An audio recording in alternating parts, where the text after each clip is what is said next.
the verge of collapse. We need the Palantir. The Palantir. Have I not given you sight over your enemies? That is what you seek, isn't it? Oh, I will grant you your vision. But how much are you willing to forfeit in the bargain?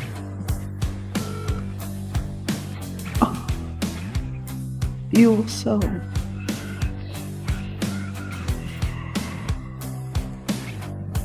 There's hardly any left. I must know.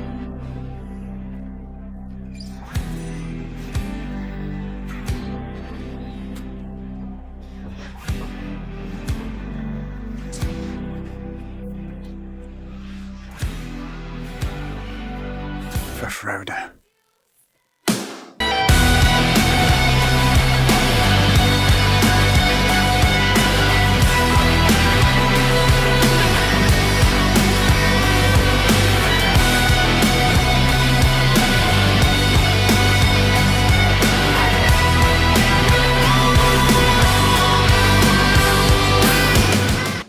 Hello everybody, we are here for the season finale of Rings of Power Season 2, and look, I'm not even going to waste your time. Spoiler free, I'm just going to tell you right now, this whole season was a complete waste of time, and if you enjoyed the first season, I guess maybe you could possibly enjoy the second season. If you didn't like the first season, you're definitely not going to like the second season. It doesn't get better. They didn't make any of the improvements they promised they'd make, and yeah.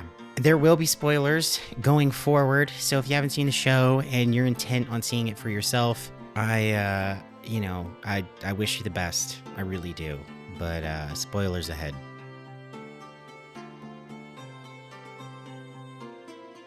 So, look, I took notes, and I'm having a hard time, deciding whether or not I really want to read off what happens in the story, because I'm not sure that it matters. I'm really not sure that it matters. But here we go. Our show starts with Durin arriving and seeing Disa taking care of an injured dwarf. He's going in after his dad alone. He finds his dad like ramming this thing against a fucking wall, and we get a little glimpse of the Balrog because they want to keep teeing up the Balrog again. They have a heart-to-heart. I couldn't really give a shit at all. Do you remember when I was a wee lad and we'd arm wrestle?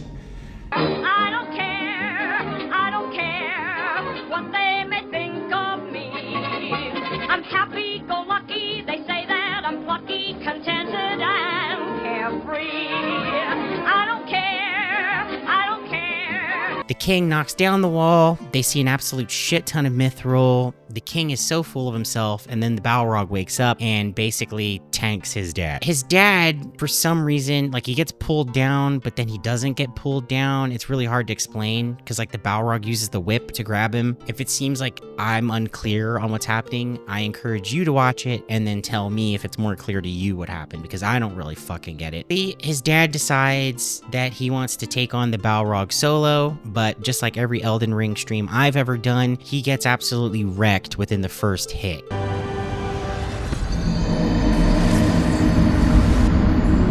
It's too bad that he doesn't have a friend like my friend Cooley or Black Knife, you know, to summon and take care of the problem. What can I say? Orndolf finds the store's home, and it's all like abandoned and shit, or at least it looks abandoned. The Dark Wizard's waiting there for him, and then he shows his cards and brings some rocks down on the store home. Yeah, Gandalf has to like hold up some rocks without a staff, and it's a whole thing. Back in Numenor, Phazon calls a meeting with the, I don't know, like the High Council people or something. He tells them that Muriel bewitched the monster of the sea, and they tell him that he's full of shit. Then he responds that because Sauron is back, that means those loyal to the Valar are enemies of the state. You would have thought that her surviving that whole thing would have put her back in power, and they would have realized like, oh shit, this guy who is doing all these shitty things shouldn't be in power.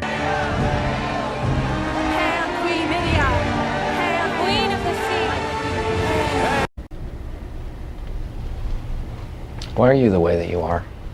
But no, that doesn't matter apparently. So they start a whole thing and like going street to street and grabbing all the faithful. This annoying chick runs to her father, the captain, and she's like, you gotta get out of here. They're coming for you, blah, blah, blah. So then he leaves and gets away, and then he goes to Muriel to get her to leave, but then she won't leave, and she gives him her sword. And I don't know if that's supposed to be the sword that Isildur gets that eventually goes to Aragorn, but he does the whole Aragorn thing, and he like fucking, you know, does the whole like, you know, pulls it up and puts it right here.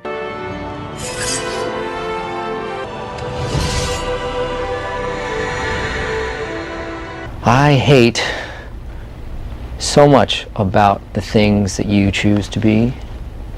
Because this show has no creativity of its own. Everything that it's done, everything that it chooses to do is just a callback to Peter Jackson's Lord of the Rings. If that was the case, just get Peter Jackson to film the fucking show. You know what I mean? At least he can put it together a comprehensive story, for Christ's sakes. I mean, you gave probably more than double, triple, quadruple the budget that he had for all 3 films combined. So imagine what would have happened if you had given him the time and the money to make the actual TV show instead.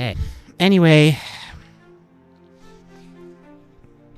back in Eregion, orcs are fucking and trucking. Galadriel has a full set of plot armor on right now, so she kills a couple orcs that have really, really bad fighting techniques. They get cornered by the orcs, and she bargains for them to go free, which can only happen in this show. Anywhere else, the orcs would have been like, how about I just fucking kill you and take the ring? Hey everybody, editor's note. I know, this video's already long enough as is, but what the hell are these extras doing? Like, look at them. It's fucking ridiculous. They're like this, like...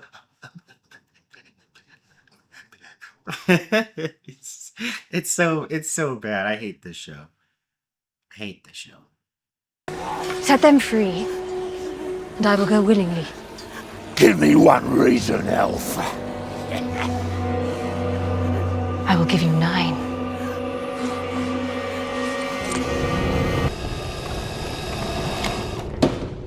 How about no? So the orcs take the deal, I guess, and back in the fort, Sauron is torturing his wife by shooting arrows into him. I don't know how he's able to do this while the orcs are outside. It's completely beyond me. You'd think the giant tower in the center of the city would have been a place they raided pretty quickly. You know what I mean? I don't know about you, but most people, and I'm gonna have to include orcs in this since you're wanting to treat them like people anyway.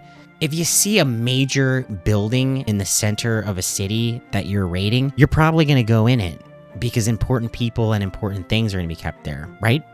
So anyway, Sauron, this guy is so fucking horny for the rings, it's kind of ridiculous. Celebrimbor tries to give some big speech to Sauron, and having watched Lord of the Rings previously, he tells Sauron that the One Ring will be his downfall. The ring that he doesn't know was created, but he's trying to allude to it for some reason. I don't know. Celebrimbor's finally dead, and thank you, Jesus. I'm actually happy about that. I couldn't take any more of this fucking shit with Sauron and his wife. I really couldn't. Sauron cries like you'd expect a wife killer to cry after realizing the crime he just committed. And we cut to Isildur. Isildur's sad because Isildur was cucked all season. Tony, Troy, Daniel, whatever the fuck this annoying little fucking shit's name is, comes in and talks to Isildur about how he heard him blame himself for his mom's death. And I guess they're close now because he gives him a hug and he leaves. Isildur is left with his thoughts before Estrad shows up. And he looks at her like a boy looking at a Nintendo through Shopping Glass Mall. He looks at her like a kid looking at a Nintendo through shopping mall glass. Shopping Glass Mall. I'm gonna have a stroke. I'm gonna have a fucking stroke. Oh, fuck. What the fuck did I say? That didn't sound for shit, did it? I don't even know what the fuck I'm saying. We suppose we open... Oh, man. Okay. All right. And he looks at her like a boy looking at Nintendo through shopping mall glass. You know, this scene would be much cooler if... Actually, I don't care. I'm so over this fucking show. So she comes in there and she admits that, you know, she liked her husband at one point. She used to think his kindness was love or something. And now when he says that he loves her, it makes her sick. I always thought his kindness was what love felt like. But when he said it, I felt ill. You whore. You're a whore. And your mother was a whore. I've already talked about this in a previous review. This would hit harder had they not painted her to be so flimsy with her loyalties, if they hadn't painted her as being so treacherous, if they hadn't made her so ignoble. Had she been given a more noble story along the way, you might actually feel for her in this situation. You might actually be like, oh yeah, I kind of want them two to get together. Same thing for Isildur too. Like Isildur's so quick to be so desperately like with her. And it's like, but why though? For a couple moments there throughout the season, he was just like, yeah, your husband, don't forget your betrothed. Hey, your betrothed's gonna be okay. What happened? Anyone know? I don't fucking know. I don't know. Do you? I don't fucking know. So, Soy Boy shows up and throws his tiny little cock around, and things get weird. The Soy Boy shows his cards eventually, and whatever. Dickhead turns the agreement that they had with that town around, and apparently no one can do anything about it. God forbid they just kill this small group of men, these fucking cowards. Earlier, they were ready to go fight orcs and do all this stuff, and you're telling me a couple little pussy Numenorians with moob armor. Yeah, I'm stealing that from Nerdrotic. You're telling me you can't take them? There's only like 4 or 5 of them. You guys couldn't turn on them and just fucking kill them? I would have killed Soy Boy in a heartbeat. A heartbeat. A heartbeat. The orcs bring Galadriel to Adar, and the ring has turned him back into an elf apparently. This ring can do fucking anything. So he gives the ring back to Galadriel, and he promises to recall the orcs to Mordor if they destroy Sauron together. The ring's magic wears off pretty quickly. He goes back to being Adar. The orc with a family was stabbed by Sauron, or so we think. He stabs Adar because he was turned by Sauron.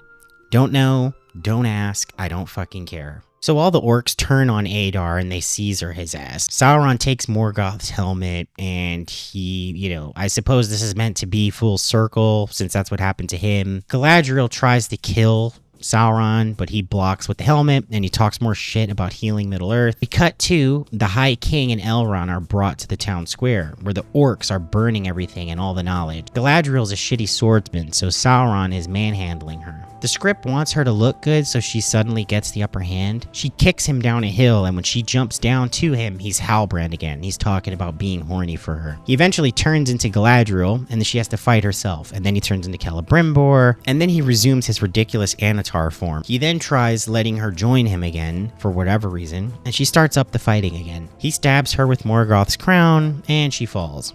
The dwarves show up to Eregion finally, and the orcs start getting murked. Galadriel decides to step off a cliff instead of giving her ring to him.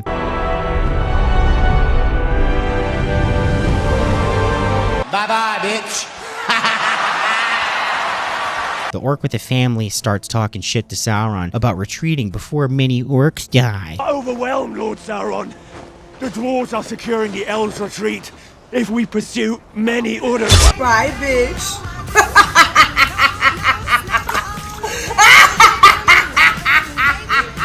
And then Sauron stabs him. Good. Fucking good. Galadriel's alive somehow. Somehow Palpatine returned. And the king uses some magic to draw the darkness out of her, but that's not working. So Elrond found her ring and he's all like, we can heal her together. He does this long, drawn out moment of putting the ring on, and it's so fucking dumb. I was just like, hurry up. Please, hurry up.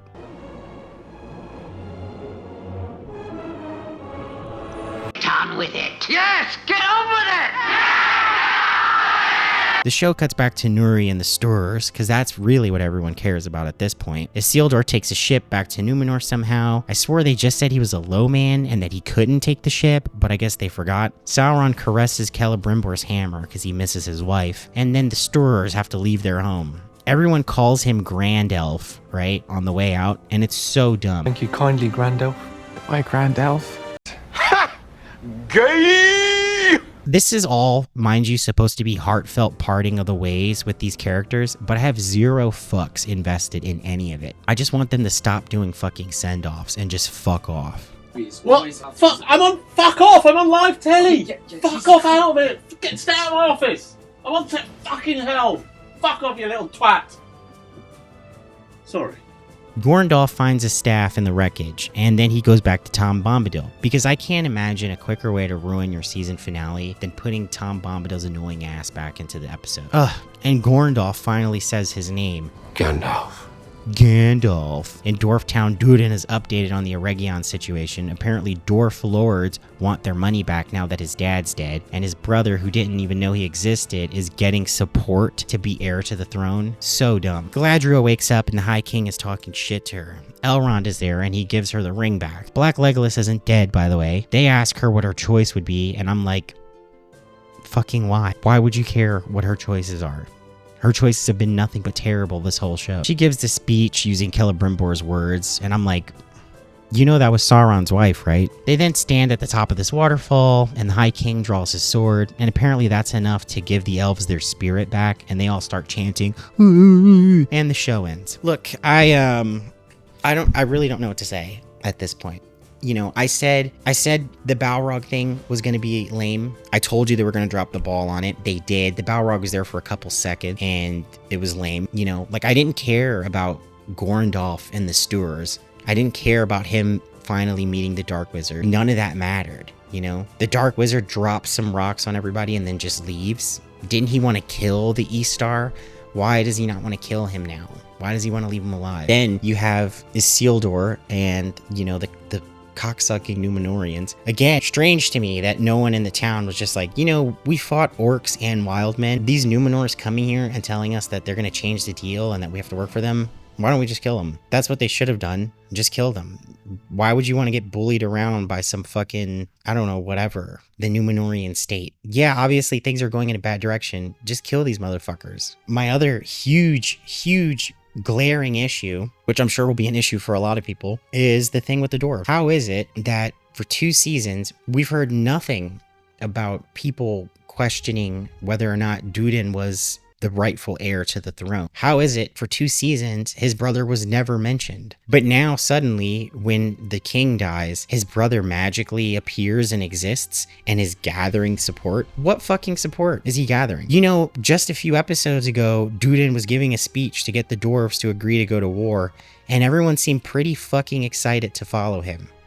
I'm having a hard time believing that they don't believe he would be the rightful heir to the throne. Now, the other dwarf lords wanting their money back after all the spoils they played to the king, go fuck yourselves. You got your rings, you paid me, it's over. You're done. But this whole thing with like him having a magical brother all of a sudden and all this shit, so lame, dude. Not to mention the other issue, which is Galadriel jumps off a cliff and survives, right? She falls, like head first, hits a tree. Yeah, she's fine. Just stick the ring on her or whatever. Or no, they didn't even stick the ring on her. Him and the other dickhead used their rings to heal her. So I don't even know how she was alive when she hit that fall. But hey, that's fine. This whole show is, it's terrible. It's fucking terrible. I'm glad it's done. I'm glad I'm done doing reviews on it. And I really hope they don't get a season 3. I think it should just end here, you know? Just let it die here. That seems like the right choice. Because I can't imagine spending almost $1 billion to make a show, then spending another $200 million or almost $300 million for the second season, and this is the best that you got. You know what I mean? I said it earlier. If you had given this budget to Peter Jackson and told him like, hey, you have the time, write it out, tell the story the way that you want to tell it, you know, we trust your judgment. We'll do this thing the old school way, practical effects, no CGI, orcs, all that stuff.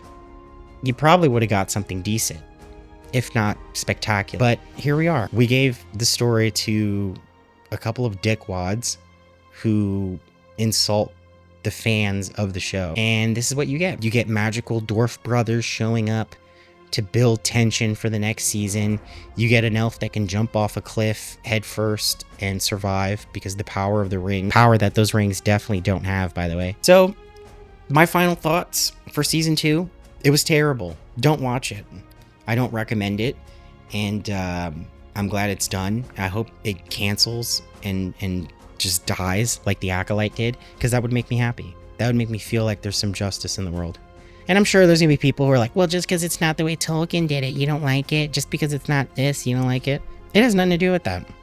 I've said it before. You can watch my other reviews. If they had told a story that was actually good and made sense and wasn't tied to the lore, I would have supported it. I supported Shadow of War and Shadow of Mordor. I support Sexy Shelob, even though there's a lot of Tolkien fans who hate that you know, that depiction of Shelob, but I was there for it. I supported Peter Jackson's Lord of the Rings, you know, even though I knew that it wasn't exactly the same story. That's fine. But what he did was respectful. The story was great. It told good morals. But here we are with the Rings of Power. So yeah, I don't know. I don't know what to tell you guys. That was my review. Hopefully you liked the review. And if you did, like, comment, share, all that good stuff. And if you didn't like the review and you made it this far, I thank you for giving it a chance. Maybe one of my other videos will appeal to you. Feel free to leave your feedback below. And no matter where you are on this beautiful blue marble of ours, good day, good evening, and good night. Peace. My type is tall. He gotta be funny. He gotta be tall.